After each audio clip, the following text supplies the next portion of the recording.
Est-ce que l'héritage qu'il a légué au peuple congolais continue de survivre jusqu'aujourd'hui, de prendre sa place à la population congolaise où elle est déjà boycottée? Madame, merci beaucoup pour la question. Je pense que dans votre question, il y a réponse.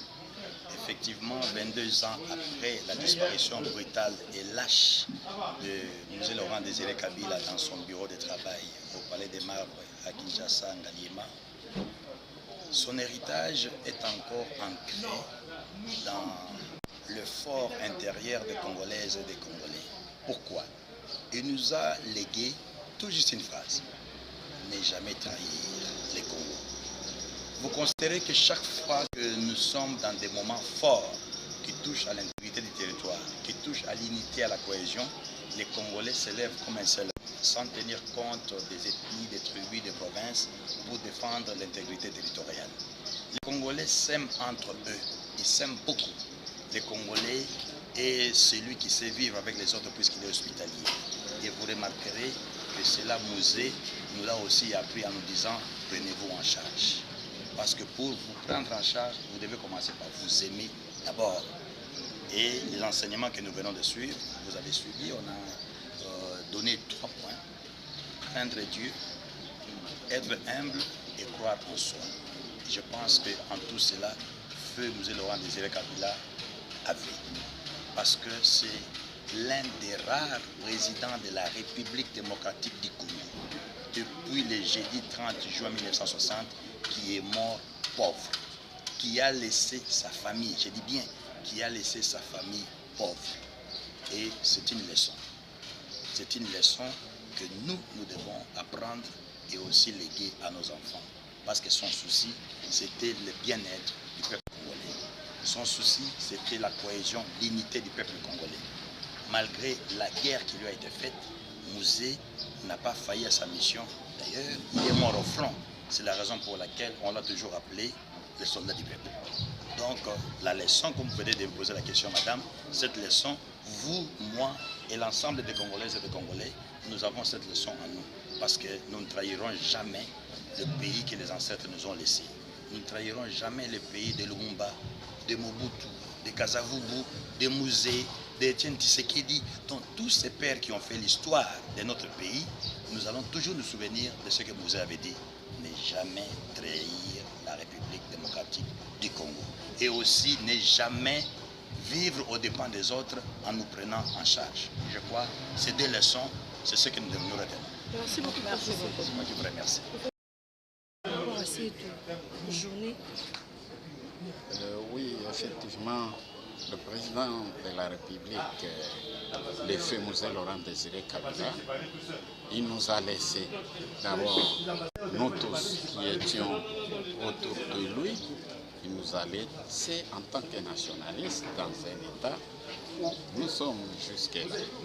Il était tellement nationaliste qu'il ne voulait jamais rater ni les fonds du pays, ni le pays lui-même, ni ses habitants.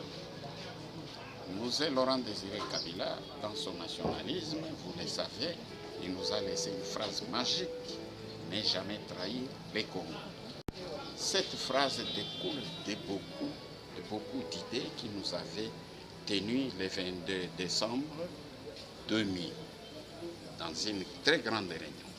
Ensuite, Musée nous a laissé, comme vous le savez, il nous a laissé une philosophie politique, celle de nous prendre en charge nous tous. Que chaque Congolais puisse savoir ce qu'il est, ce qu'il doit être et ce qu'il doit faire pour lui-même et pour le pays.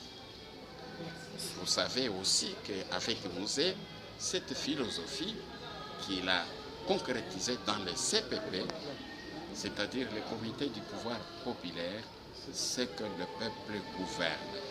Lui, il voulait que le peuple gouverne sur son sort. et non pas que les autres les dirigent par télécommande. Il voulait que nous-mêmes, nous puissions nous diriger, que le peuple prenne le pouvoir en main. Et c'est ainsi qu'il a créé le CPP, il a créé le service national de développement, il a créé les réserves stratégiques, il a créé les cantines populaires. Tout ça, c'était pour développer notre pays. Voilà, on n'oubliera jamais facilement Mouzé. C'est un des leaders de notre pays qui a laissé les traces inoubliables. Malgré une année de pouvoir, la guerre a commencé jusque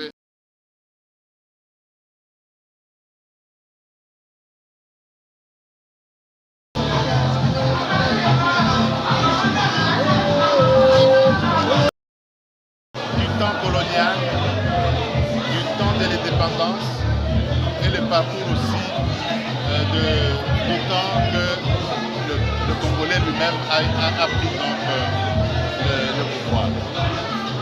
Et vous verrez que nous avons 3 étapes. La première, c'est l'indépendance. Il y a eu des atrocités, les Congolais sont morts. Ça, c'est la deuxième mort des Congolais, parce qu'ils sont beaucoup morts pendant la colonisation. L'indépendance a tué les Congolais. Bien sûr, on comprend que c'était une démarche de cette liberté. Et troisièmement, nous avons vécu l'événement de Mouzé. Et vous-même, vous avez vu, il est parti, mais il y a eu encore des morts. Quand une grande personnalité est partie comme ça, il y a des séquelles qui restent. Vous voyez que le pays est en train d'enregistrer des morts de temps en temps, des morts par-ci par-là. Et aujourd'hui, ça reste permanent à l'est du pays. Et l'est a contaminé. Vous voyez que les atrocités commencent même à arriver à côté de Kinshasa. Donc, la parole prophétique de Mouzé, ne jamais trahir le Congo, ce n'était pas un slogan, c'était un enseignement patriotique. C'est comme s'il savait qu'il va partir avant de réaliser ses œuvres, mais il a laissé un conseil héritage de chaque génération des Congolais de ne pas trahir ce pays. Donc, le Congo a besoin de ceux qui sont conscients, de ceux qui sont serviables et de ceux qui sont courageux. Voilà ce que nous pouvons retenir du discours de Mouzé et surtout de son testament. Je vous remercie. Merci. En étant d'abord une ancienne secrétaire de Laurent Désiré Kabila, je suis fière aujourd'hui, 22 ans après, de le représenter valablement à travers notre parti ANADEC. Mouzé, c'est une icône pour nous. Mouzé se retrouve dans nos statuts parce que nous avons copié la vision de Mouzé pour défendre la patrie, la RDC qui est la nôtre. Mouzé nous a dit ne jamais trahir le Congo. Et c'est le travail